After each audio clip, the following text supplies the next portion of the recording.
is Tara Trammell, and she is a postdoctoral fellow with Diane Pataki in the Department of Biology at the University of Utah. In the spring of 2015, she will start her new faculty position at the University of Delaware as the John Bartram Professor of Urban Forestry. She has conducted research in the field of urban ecology for over 10 years. She received a PhD and a master's in biology from the University of Louisiana and a bachelor's in mathematics from Berea College. We are super excited to have Tara here with us, and with that, I will turn it over to her. Thanks. Great. Thank you very much, Meredith, for the introduction. I am very happy to be here today to talk with everyone about the potential of urban trees and urban green space in providing ecosystem services, and to talk about a lot of the work that's been done in Diane Pataki's lab in understanding urban trees and green spaces. Currently there's a large movement in many cities across the U.S. and also worldwide to plant a lot of trees. And so there's a lot of public-private partnerships that are occurring with the goal of planting and caring for many new trees in urban environments.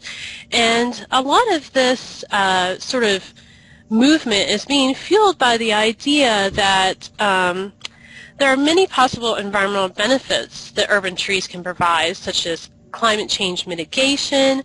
Trees can provide habitat for native and rare species. They also provide aesthetic cultural services, and there's a potential for erosion control as well. And so a lot of these collective environmental benefits are known as ecosystem services. And this was a concept that was popularized by the Millennium Ecosystem Assessment in the early 2000s. And they categorized ecosystem services into provisioning services like food and water, regulating services like climate regulation and water purification, cultural services like spiritual and recreational benefits, and supporting services like photosynthesis and nutrient cycling.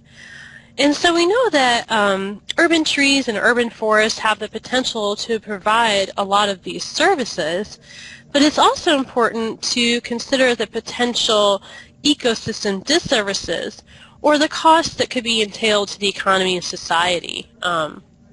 So there could be economic costs associated with things like pest control, or costs associated with the removal of fallen debris.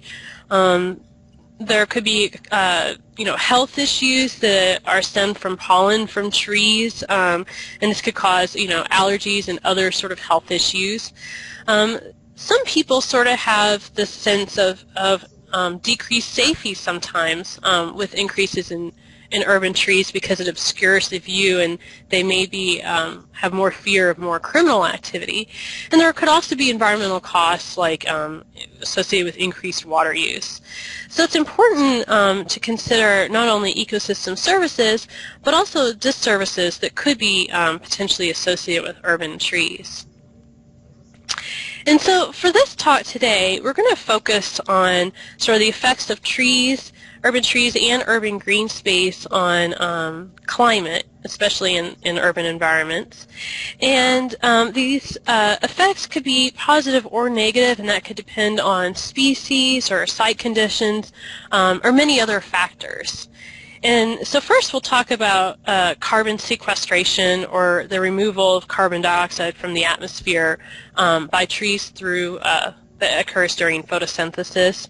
We'll also talk about greenhouse gas emissions from urban green spaces, and that would include carbon dioxide emissions that can occur such as with declining forests or degraded soils, and also nitrous oxide emissions that occurs from fertilized landscapes.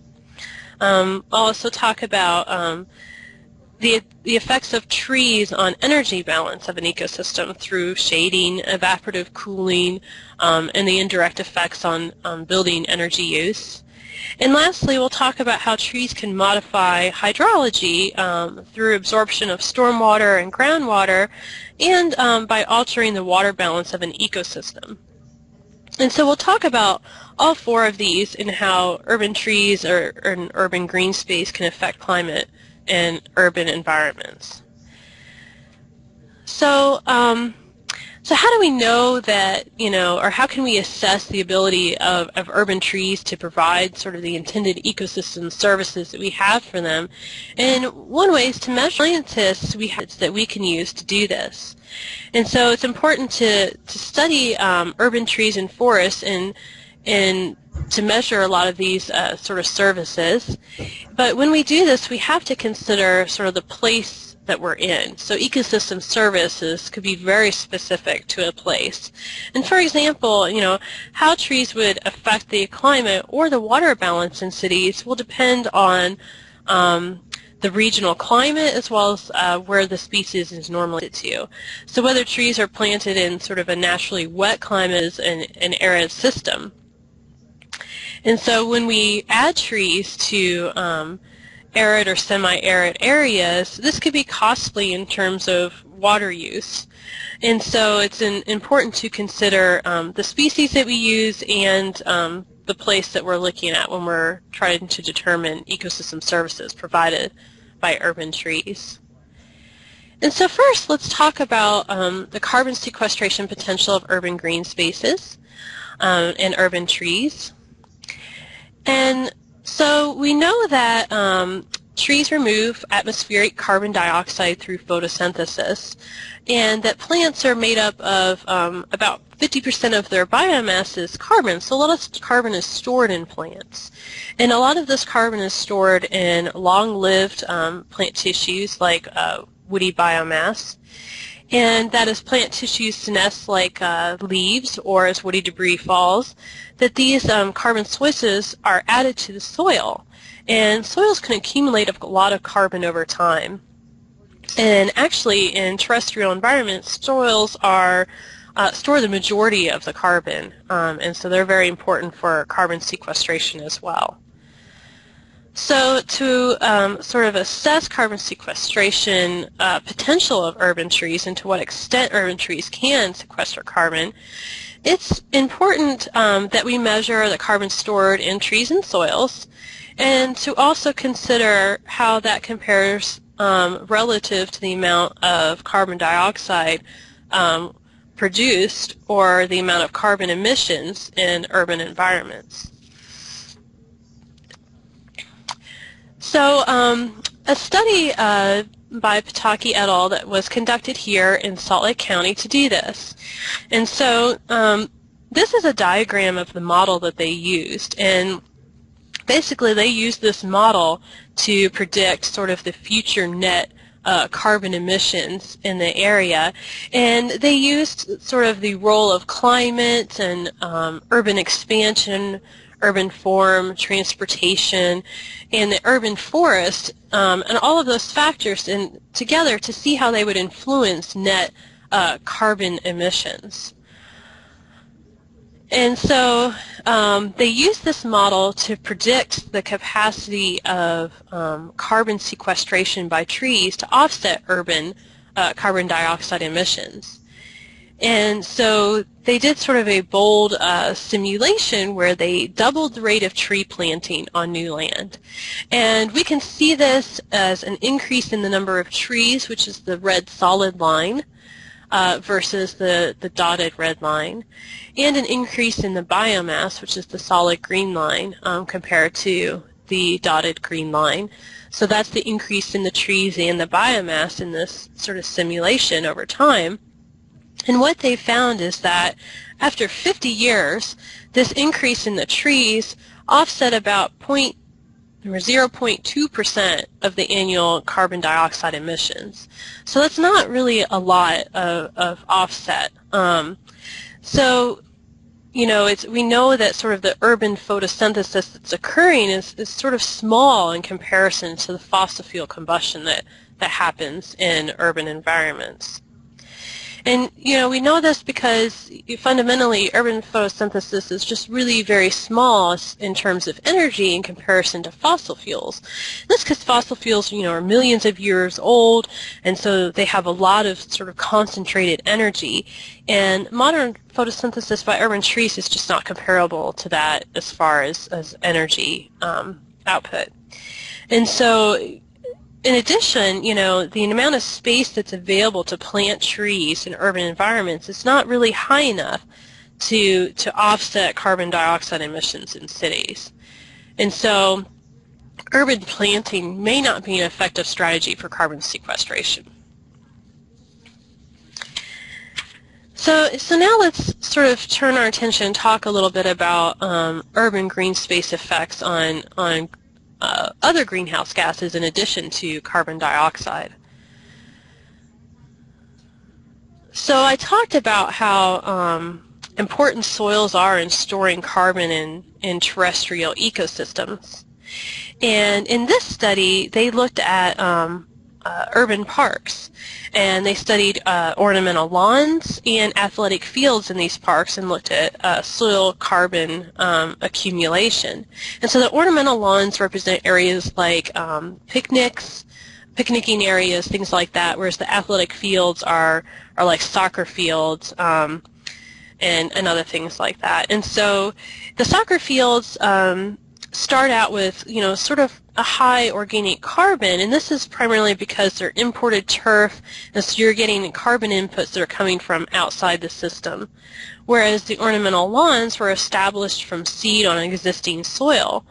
And what we see is that in a relatively short period of time, there's a significant accumulation of carbon in the ornamental lawns, which are not disturbed compared to the athletic fields. So the athletic fields are typically tilled or aerated or resodded, ripped up turf every year. And so you don't get accumulations in carbon in the athletic fields, but you can get significant accumulation in a more undisturbed soil. So soils can accumulate a lot of carbon, but they can also emit a lot of greenhouse gases.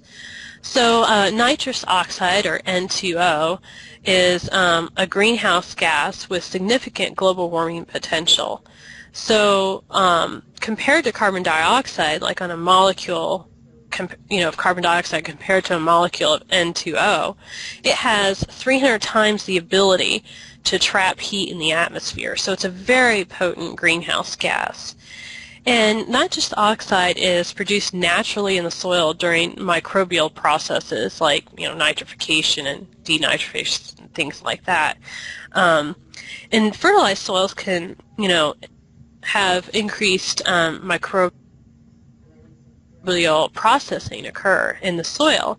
And so this study, they looked at nitrous oxide emissions from the soil after fertilization, and they saw that fertilized soils can emit significant quantities of N2O, and you see there's a sort of a spike in the nitrous oxide emissions within 5 days after fertilization. So what you can do is you can sort of look at all of the greenhouse gases emitted from urban parks and do sort of a comparison between greenhouse gases that would have net warming effects. So in this study, they looked at the natural emissions of the nitrous oxide coming from the soil, and they also considered carbon dioxide emissions that would occur with maintenance of the lawn. So, for example, during irrigation, there's energy costs associated with pumping of the water. With fertilization, you have carbon dioxide emitted during the production of the inorganic fertilizer, and there's also emissions associated with transport and application of fertilizers. And they compared this with the offset potential of soil organic carbon accumulation. And so for things that would have a potential warming effect, they would be shown as positive or above the zero And for things that would have a cooling effect or would be able to take carbon dioxide out of the atmosphere, they would be shown below the line, below the zero, or as negative. And so the y-axis is showing the global warming potential of the lawn. And what they found is that the ornamental lawn has low fertilization rates, that basically it is carbon neutral. So the amount of carbon that's accumulated in the soil is equivalent to the amount of naturally occurring nitrous oxide emissions and the carbon dioxide emissions that occur from maintenance. Whereas with increased fertilization, you do not see this. You actually start to see a net warming effect. And additionally, in the athletic fields where there's no sort of carbon accumulation occurring in the soil, there is a net warming effect from nitrous oxide emissions and from carbon dioxide due to maintenance practices. So how we manage our urban lawns and parks, as well as our own private spaces, could have a large impact on climate change. And inorganic fertilizer application is sort of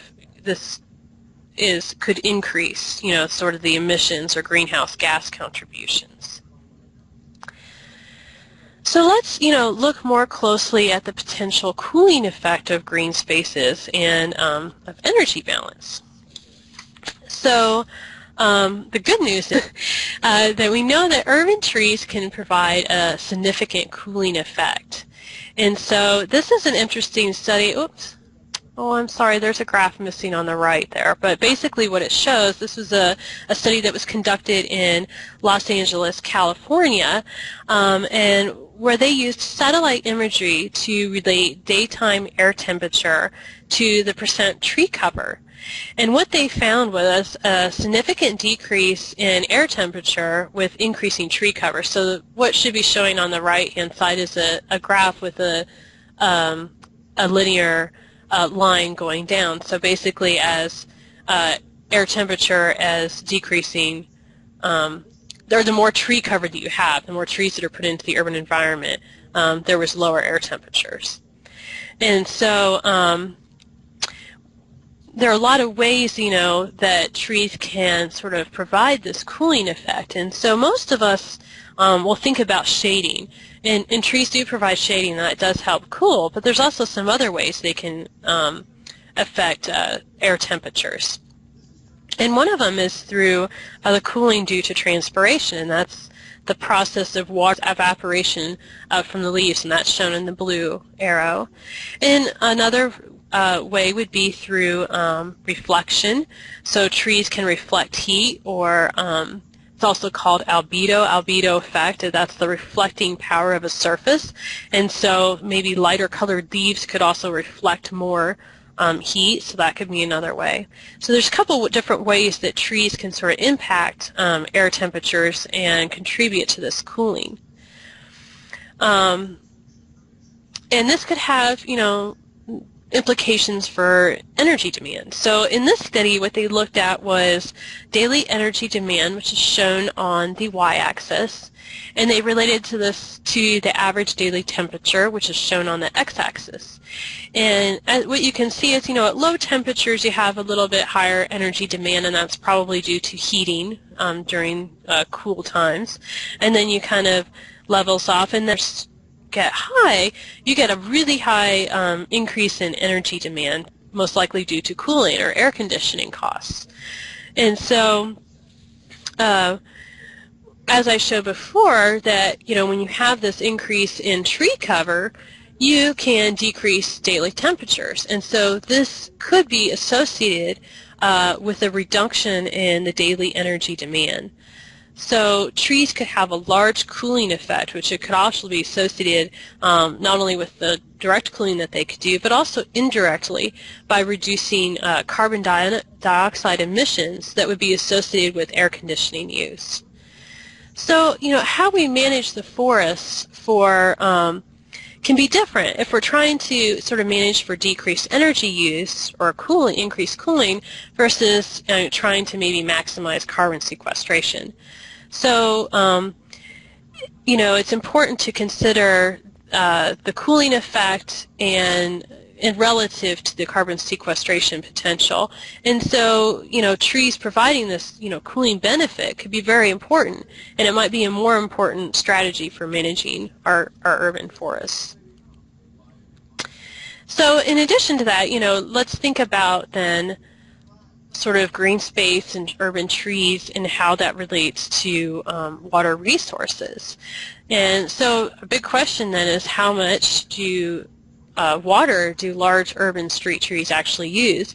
There's not a lot of evidence of exactly how much trees do use, and not a lot of measurements on big trees along streets or in yards.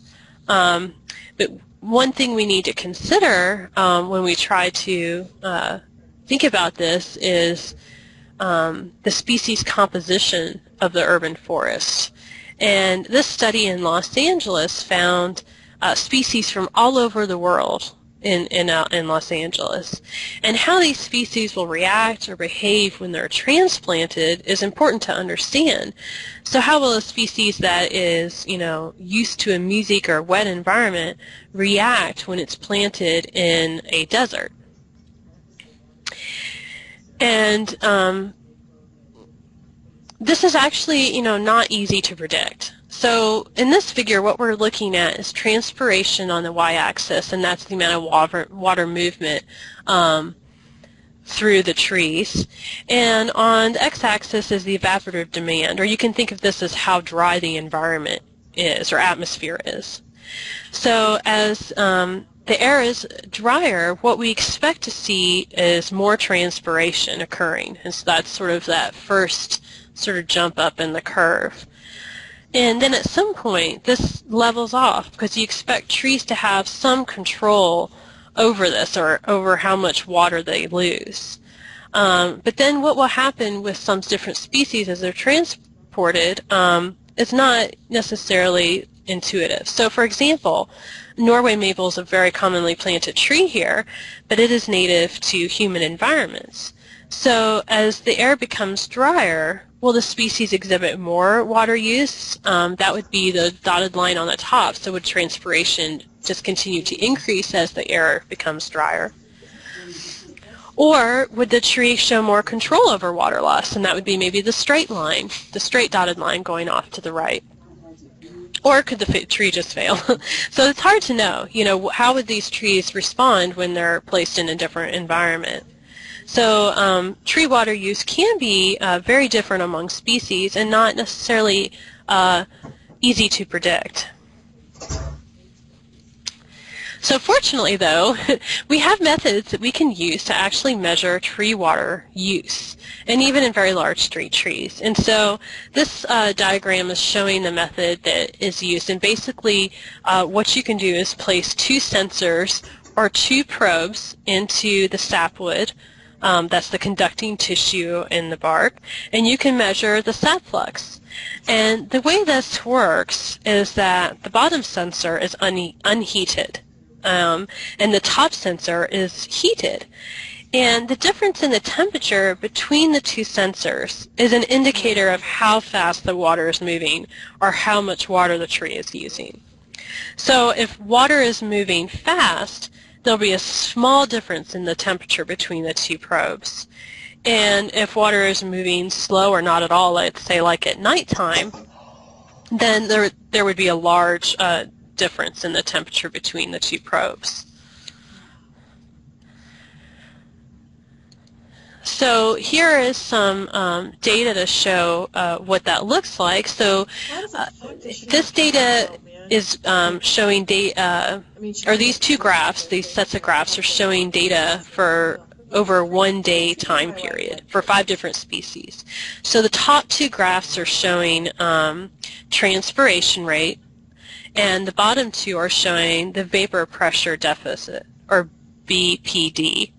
And the vapor pressure deficit is the difference between the amount of moisture that's in the air and how much moisture the air can actually hold when it's saturated. And ecologists use this because it has a linear relationship with transpiration rate, typically.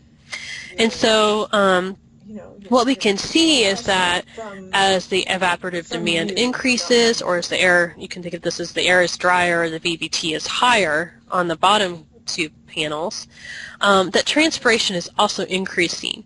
So these species are reacting the way you would expect.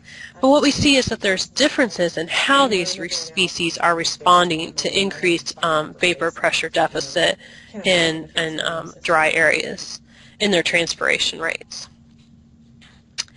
So what we did was we conducted a study that measured transpiration rates on several different species and in several locations across the LA area to try to understand sort of the water use of different species of trees in a dry city.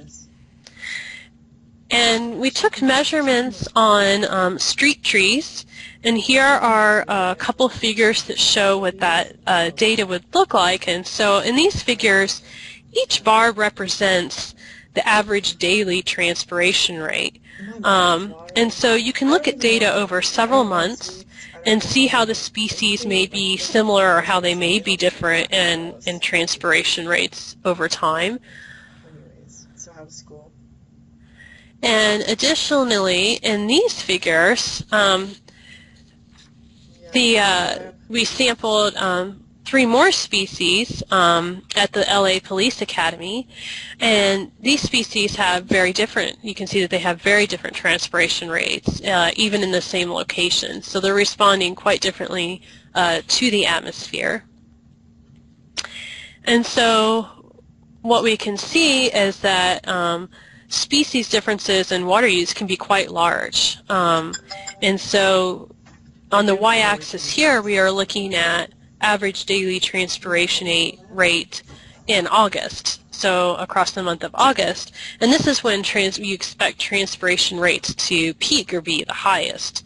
And so what we see is that species really does matter in their water use. So, for example, London plane tree has high transpiration or water use. It's all the way on the right side in the red, compared to, let's say, lacebark or rose gum that are in blue in the middle, and they have very low daily transpiration rates. And we also had a few species that were located in unirrigated places in LA. And so what we did is we used this data to model whole stand transpiration. And so in this figure, what we're looking at on the x-axis is the tree density, or the number of trees per hectare. And on the y-axis, we're looking at the modeled transpiration rate for the whole stand. And so we know that water use in urban forests is determined by the number of trees per area, or the tree density, and the type of species, and that this can be sort of highly variable. And so another thing I want to point out is that what we did in the models, we grouped species into ranges that had similar transpiration rates for clarity. So we have species at high transpiration rates, like sycamore and honey locust, and species with medium transpiration rates and low transpiration rates, as well as the few that were unirrigated. So there were some places, surprisingly, I guess, in LA where they didn't irrigate, and some of these species could withstand this sort of very low water input. And so what we see from this figure, so the maximum transpiration rate was around 2, and that's close to what you would see in sort of a wet eastern forest, even though there's a lot lower tree density. So the tree density maximum we have here is somewhat of what the maximum you could see in an urban forest. And this is a lot lower than what you would see in an eastern forest, even with similar transpiration rates. And so this could be due to a couple factors. The first one is irrigation. So a lot of times we see that soils remain very moist, and so there's plenty of water, so they could just be continuing to use this water. And also that the vapor pressure deficit is high, so it's about 3 times higher. So that dry air will just, for some species, they'll react by continuing to transpire the water. And so, one question you have from this is, do low water users have slow growth? So a lot of times what we would like to find or use in an urban environment is we would like to have trees that are low water users but may also have fast growth, because a lot of times what you do see is that low water users have a tendency to be slow growers, and that's not maybe necessarily what you would like to have. So can we find species that are water efficient? You know, they have low water use relative to their growth. And so we measured growth rate using dendrometer bands and measured water use using the sap flow measurements, like I discussed before. And what we found is that some species use quite a bit of water but also have slow growth. For example, the honey locust shown in the right-hand side with the open circle. So it has a lot of water use, but the actual growth is low. But we also found that there are some that are actually very water efficient, and so they had higher water use, but they also had a lot higher stem area growth. And so it's possible that these species are actually adapted to drier climates initially.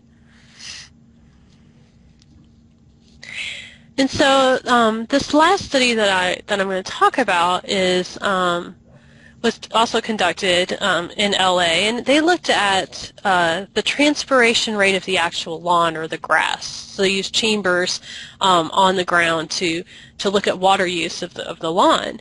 And they did this in lawns that had trees, and they also did this in lawns that did not have any trees.